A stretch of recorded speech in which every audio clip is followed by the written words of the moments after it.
This book, The State of Northern Ireland and the Democratic Deficit Between Sectarianism and Neo-liberalism, is the result of a series of conversations between 5 political activists from the northern part of the island. Paul Stewart, who overseen the project and coordinated the conversations and put it into print.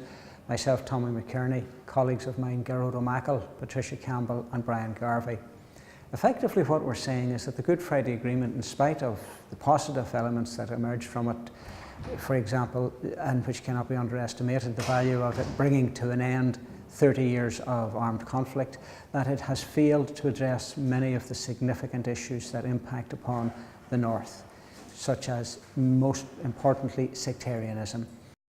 As long as there is a constitutional question, you can throw your hat at talking about wages, terms and conditions. But that is the fundamental feature. It is not sectarianism. It is not sectarianism. Sectarianism has a material base. It doesn't exist in fresh air. It has a material base. It's a product of forces. So unless we start dealing with the actual material base of that, what is the 6 counties, we're going to be forever today talking about sectarianism.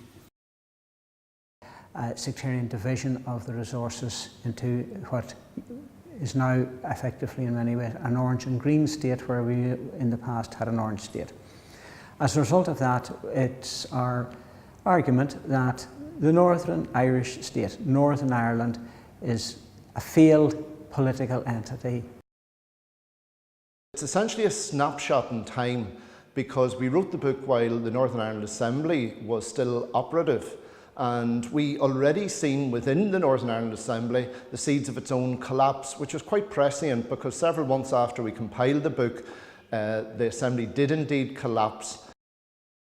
It's hard border, soft border, how it's going to impact on the business community.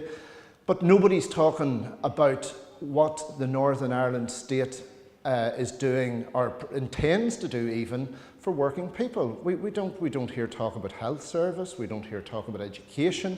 We do hear talk about, as I said, the impact on commercial institutions around Brexit. So hopefully this book is some contribution towards a debate around what are we going to replace the failed political entity of the Northern Ireland state with.